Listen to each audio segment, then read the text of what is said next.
देव्य ओम जय जय जय नमोस्तु नमोस्तु नमोस्तु नमो अर्यंताणम नमो सिद्धाणम नमो ऐर्याणम नमो वज्रायणम नमो लोहितवेसावनम ओंकारं बिंदु संयुक्तं नित्यं ध्यायन्ति योगिनः कामदं मोक्षदं च ओंकाराय नमो नमः।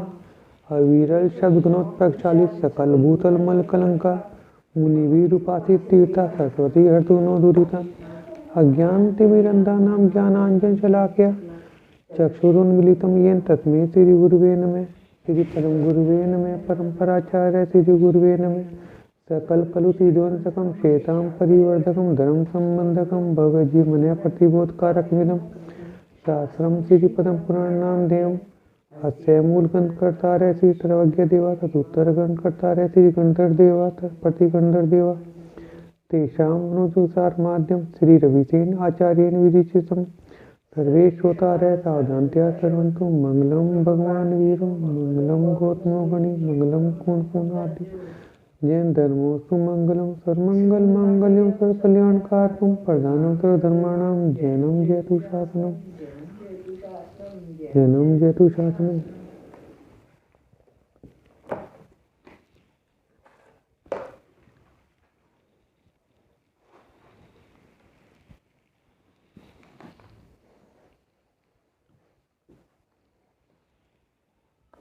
देखो, एक दिन रात्रि के अंतिम पहर में देवी सीता ने दो स्वप्न देखे। दो अष्टापद शरद के चंद्रमा के समान उज्जवल, उनके द्वारा उच्चारित शब्द जैसे समुद्र गंभीरता के साथ सांस ले रहा हो। देखो, एक चीज है, क्या है तो कोई पुण्यात्मा और क्या है कोई पापात्मा जिसका जन्म होने वाला हो, ये अपने पूर्व एहसास छोड़ देते हैं। पूर्व एहसास यानी कि तीर्थंकर की माता 16 सपने देखती है, ठीक है ना। इसी प्रकार के स्वप्न, मतलब 16 सपने नहीं होते, वे कम ज्यादा तो हो सकते हैं। चक्रवर्ती की माता भी देखती है, बलभद्र या नारायण प्रतिनारायण की माताएं भी देखती हैं। मोक्षगामी जीव जब जन्म लेता है तो उनकी माताएं भी इस प्रकार के पहले से स्वप्न देखती हैं। तो लव कुश मोक्षगामी जीव थे, तो सीता जी को भी उसी प्रकार के स्वप्न आए। कैलाश शिखर के समान सुंदर, पूर्ण रूप से अलंकृत, महामनोहर तथा उज्जवल केश वाले मेरे मुख में प्रवेश कर रहे हैं। ठीक है ना, दोबारा से सुन लो ना, समझ में आया हो तो। कैलाश शिखर के समान सुंदर, ठीक है ना। कैलाश शिखर हमारे लिए पूजनीय है। क्यों है? आदिनाथ तो भगवान मोक्ष गए हैं, वहां से और भी मोक्ष गए हैं, और भरत जी के बनवाए हुए बहुत सुंदर सुंदर प्रतिमाएं हैं वहां मंदिर। हाँ, बाली भी वहीं से गए हैं, बिल्कुल सही कहा। लड़के को बहुत अच्छा आइडिया होने लगा। और कैलाश शिखर के समान सुंदर, पूर्ण रूप से अलंकृत। अलंकृत का मतलब है जिसके ऊपर आभूषण लगाए गए हों, सजाया गया हो। महामनोहर तथा उज्जवल केश वाले मेरे मुख में प्रवेश कर रहे हैं। फिर पुष्पक विमान के तेज हवा के झोंकों से मैं पृथ्वी पर गिर पड़ी। फल जानने के लिए सीता जी श्री राम के पास गई। प्रत्युत्तर का मतलब है उसके उत्तर में, प्रत्युत्तर उसके उत्तर में रामचंद्र जी ने बताया, हे देवी, पहले स्वप्न है कि तुम्हारे 2 पुत्र होंगे, जबकि दूसरे स्वप्न का कोई विशेष अर्थ नहीं है। दान के प्रभाव से सब कुछ ठीक हो जाएगा। क्योंकि उसके अंदर क्या दिखाई दिया? उसके अंदर ये दिखाई दिया, मैं पृथ्वी पर गिर पड़ी, तो ये तो शुभ नहीं हो सकता ना। और उन्हें क्या करना उन्हें, सीता जी को वन में जाना है, ठीक है ना। दूसरे स्वप्न का कोई विशेष अर्थ नहीं है, दान के प्रभाव से सब कुछ ठीक हो जाएगा, तसल्ली दी। क्रूर ग्रह शांत हो जाएंगे, शांति दे रहे हैं ना। वसंत ऋतु अपने यौवन पर थी। सीता गर्भ के भार के कारण कुछ कमजोरी महसूस कर रही थी। राम ने कहा, तुम्हारी जो अभिलाषा हो वह पूरी करवाऊं। सीता जी ने कहा, हे नाथ, मेरी कामना है कि मैं अनेक चैताल्य के दर्शन करूं, क्योंकि गर्भ के अंदर भी मोक्षगामी जीव है, तो धर्म करने की इच्छा होगी। लोक में मंगल करने वाले भगवान के पांचों वर्णों के प्रतिबिंब के दर्शन, उनके समक्ष जाकर नमस्कार करने की मेरी कामना है। स्वर्ण रत्नमयी पुष्पों से मैं जिन्हें भगवान की पूजा करूं, यही मेरी इच्छा है। राम ने तुरंत ही सब तरफ संदेश वाहक भेजे कि सारे चैताल्यों में धर्म की प्रभावना की जाए। मंदरोदय उद्यान में चैतालय की शोभा करें तथा पूरी पृथ्वी पर स्थित सारे जिन मंदिरों में पूजा अर्चना होनी चाहिए, कैलाश समेत शिखर, पावापुर, चंपापुर, गिरनार, शत्रुंजय, मांगीतुंगी आदि निर्वाण क्षेत्रों में विशेष शोभा कराई जाए। देखो यहाँ पे पावापुर का नाम दिया। पावापुर से कौन मोक्ष गए? हाँ, हो सकता है वहाँ उस समय केवल महावीर स्वामी तो बाद में गए हूँ, उससे पहले भी वहाँ पर कोई और भगवान भी मोक्ष गए हूँ। ठीक है ना? हाँ, कोई हो सकता है और कोई भगवान भी मोक्ष गए हूँ। ठीक है ना? और गिरनार जी से कौन से गए? 21 ठीक है ना? सीता जी के मन में कल्याण रूप दोहला का मतलब जिन पूजा की इच्छा उत्पन्न हुई है। हम सीता सहित धर्म क्षेत्र में विहार के लिए जाना चाहते हैं। फिर राम लक्ष्मण अपने अपने पूरे परिवार के साथ जिन मंदिरों में पूजा अर्चना के लिए रवाना हो गए। राम के दर्शन पाने के लिए प्रजाजन उन उपवन में पहुंचने लगे, जहां ये पुरुषोत्तम अपने परिवार के साथ ठहरते। ऐसे ही उपवन में जब लोग राम से मिलने आए तो सीता जी की दाहिनी आंख फड़कने लगी। अच्छा, स्त्रियों की दाहिनी आंख फड़कना गलत होता है, अशुभ मानते हैं। सीता को लगा कि किसी परेशानी का आगमन होने वाला है। पहले ही अशुभ कर्म के उदय से समुद्र के तुल्य दुख मिले। पहले भी समुद्र के तुल्य दुख मिले। पर क्या अभी दुष्ट कर्म में पूरी तरह संतुष्ट नहीं हुए हैं? क्या अभी और दुख मिलने वाले हैं? फिर अन्य रानियों से वे कहने लगी, क्या कोई मेरी दाहिनी आंख फड़कने का फल बता सकता है? तब अनुमति नाम की रानी ने बताया, हे देवी, इस जीव ने जो भी शुभ या अशुभ कर्म को जन्म दिया है, वे शुभ अशुभ कर्म के कार्यों के दाता भी होते हैं।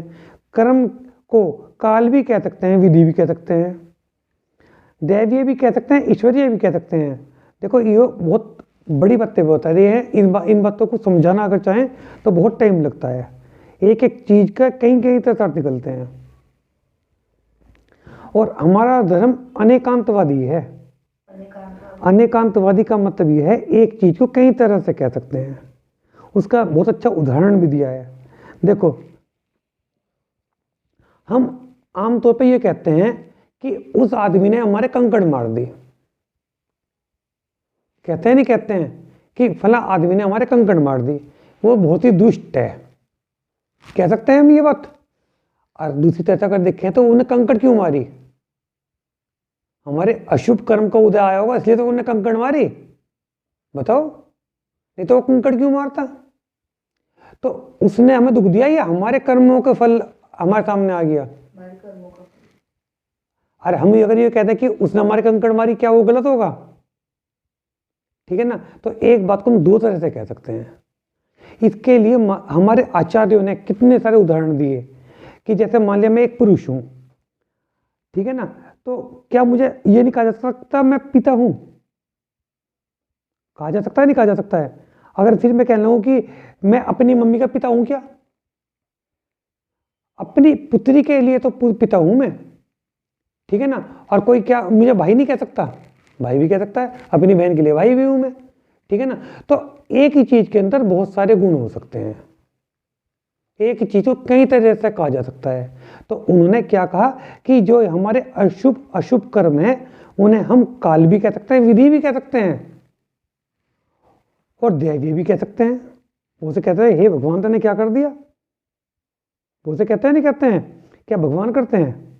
भगवान तो कुछ भी नहीं करते, ठीक है ना। और विधि का क्या मतलब है कि विधि का मतलब होता है कानून। कानून का क्या मतलब है कि जो जैसा करेगा वो, जो जैसे फल वो कर्म करेगा वो वैसे ही फल काटेगा। ये विधि है। जो जैसे करेगा वो वैसे ही काटेगा। क्या है ये? विधि है। और हम इसे ऐसा कह सकते हैं कि मैंने जो कर्म किया था वही कर्म मेरे सामने काल बन के आ रहे हैं। तो इन्होंने इस चीज को समझाने की कोशिश की कि एक ही चीज को हम कई तरह से समझ सकते हैं ना। सब संसारी जीव कर्मों के अधीन हैं। जितने भी संसारी जीव हैं सबके सब कर्मों के अधीन है। केवल स्थित परमेष्टि ही कर्मों से रहित है। कि वे कर्मों से रहित क्यों है? कर्म से रहित होने के बाद ही तो मोक्ष जाएंगे। अगर कर्म के साथ रहेंगे तो फिर मोक्ष कैसे जा सकते हैं? कर्म से रहित होकर ही मोक्ष जा सकते हैं। उन पर कर्मों का कोई असर नहीं पड़ने वाला। तब गुण तथा दोषों की ज्ञाता रानी गुणमाला सीता को रोते हुए धीरे देने लगी। हे देवी, तुम तो पति की सर्वश्रेष्ठ पत्नी हो, तुम्हें किसी तरह से का कोई दुख हो ही नहीं सकता। दूसरी रानी कहने लगी, शांति कर्म करो, जिन्हें भगवान का अभिषेक कराओ, पूजा करो तथा दान दो। मन वांछित दान, जिसकी जो इच्छा हो उसे वही दान में दे दो। दान पूजा से ही अशुभ कर्मों का निवारण होता है, इसलिए शुभ कार्य करो, अशुभ कर्मों को नाश करो। यह सुनकर सीता बहुत प्रसन्न हुई तथा भद्रकलश नाम के भंडारी को बुलाया। भंडारी का नाम है, भंडारी किसे कहते हैं? जो राजकोष का हिसाब किताब रखता है अपने पास। बुलाकर कहा, मेरी प्रसूति का समय पूरा होने तक किमिचिक दान निरंतर चलता रहना चाहिए। भंडारी यही होगा कि है ना, जिसकी जो इच्छा हो उसे वही दे दो। भंडारी ने स्वीकार करते हुए कहा, महारानी आपकी आज्ञा का पालन होगा। देवी सीता शांत चित्त से धर्म में अनुरक्त हो गई। उधर श्री राम लोगों से मिलने मंडप में आने के लिए बैठ गए। वार्ता प्रारंभ करते हुए राम ने उन लोगों के आगमन का कारण जानना चाहा। विजय, सुराजी, मधुमान, वसूलधर, काश्यप, पिंगल, काज और शम इत्यादि ग्रामों के मुखिया कुछ भी कहने में तुम कुछ आते रहे। अब आ गया मामला कि सीता जी लंका में रही और रामचंद्र जी ने उसे अपने घर में रख लिया। उनकी वाणी विचारों को शब्द नहीं दे पा रही थी। राम ने भावना समझकर उन्हें अभयदान दिया। तब अभयदान का मतलब यह है कि तुम कुछ भी कहोगे तुम्हारा कुछ नहीं बिगड़ेगा। अभयदान का मतलब जीवन दान ना होगा। अभयदान का मतलब है भय से हटा दिया कि तुम भयभीत ना हो। जरूरी नहीं कि ना उन्हें मारा जाए, जेल में भी डाला जा सकता है। अभय का मतलब है भय मुक्त कर दिया, है ना, भय मुक्त कर दिया। क्या है वो? कैद होने का हो, क्या है जीवन का हो, कुछ भी हो सकता है ना। तब विजय ने कहा, हे नाथ, हे पुरुषोत्तम, हमारी एक विनती सुने। अब सारी प्रजा मर्यादा रहित प्रवृत्ति की ओर झुक रही है। यह लोक स्वभाव से ही कुटिल है। मैं एक दृष्टांत देना चाहता हूं। अब इनके अकार्य करने में किस तरह का डर। चलो एक पैराग्राफ पढ़ लेते हैं। जिस प्रकार वानर सहज, अब वो एक कुछ दृष्टांत देना चाह रहा है। जिस प्रकार वानर सहज ही चपल है, यानी कि बंदर चंचल होते हैं, है ना। अगर चंचल यंत्र रूपी पंजर चढ़ जाए तो फिर तो कहना ही क्या है। यानी कि उन्हें और चंचल कर दो तो फिर तो कुछ कहना ही कुछ नहीं। निर्बल व्यक्ति की यौवन से भरपूर स्त्री को पापी बलवान व्यक्ति मौका मिलते ही हरण कर लेता है तथा उसका बलात्कार करता है। कोई शीलवती विरह में पाए प्राय घर में अत्यंत दुखी हो जाती है। फिर कुछ सहायकों की सहायता पाकर अगर वह शीलवती अपने घर पर आ जाए तो धर्म की मर्यादा समाप्त हो जाती है। वे ये कहना चाह रहे कि अगर कोई स्त्री किसी भी कारण से अपने परिवार से अलग हो गई तो फिर वो आना चाहे, ठीक है ना, वो ये कहना चाह रहे। इसलिए सभी को ऐसा प्रयत्न करना चाहिए जिससे ये मर्यादा बनी रहे। प्रजा के हित की इच्छा करनी चाहिए। जिस विधि से प्रजा का दुख दूर हो वही करना चाहिए। आप बहुत बड़े राजा हैं, आपके समान कोई भी नहीं है। अगर प्रजा की रक्षा ही नहीं करेंगे तो कौन करेगा। इस समय चारों तरफ एक ही कथा सुनी और सुनाई जा रही है कि दशरथ पुत्र राजा राम जो सारे शास्त्रों के प्रवीण हैं, किंतु जब रावण देवी सीता का हरण करके ले गया, उसे आप वापस ले आए, फिर किसी अन्य को दोषी क्या माना जा सकता है। जो बड़े लोग करें उसी को प्रमाण माना जाता है। जिस रीति से राजा चलता है प्रजा उसी रीति नीति का अनुमोदन करती है। इस तरह से दुष्चित अब निरंकुश हो रहे हैं, अपवाद कर रहे हैं, उनका निग्रह करें। हे देव, आप मर्यादा के प्रवर्तक पुरुषोत्तम हैं। अगर आपके राज्य में यह एक अपवाद न होता तो यह राज्य इनके राज्य के समान अच्छा होता। यह सुनकर राम चिंतित हो उठे और सोचने लगे कि जिस सीता के विरह में को मैं पहले ही सहन नहीं कर सका, नहीं सहन कर सकूंगा। परंतु अगर लोग कहते हैं तो वे ठीक ही कहते होंगे। मैं रावण के घर रही सीता को वापस क्यों लेकर आया, जिसके लिए मैं इतना बड़ा युद्ध लड़ा। वह जानकी मेरे कुल रूप दर्पण को कलुषित कर रही है, काला कर रही है। जिनवाणी जग मैया जन्म दुख मेट दो, जिनवाणी जग मैया जन दुख मेट दो, जन्म दुख मेट दो, मरण दुख मेट दो। जिनवाणी जग मैया जन्म दुख मेट दो। संसा महल तुम्हारा गंधर जैसे भैया, समोसन सा महल तुम्हारा गंधर जैसे भैया। कुंद कुंद से पुत्र तुम्हारे तीर्थंकर, जन्म दुख मेट दो। जिनवाणी जग मैया जन्म दुख मेट दो। सात तत्व छह द्रव्य बताए हो उपकारी मैया, सात तत्व छह द्रव्य बताए हो उपकारी मैया। जो भी शरण में आया उसकी पार लगा दो,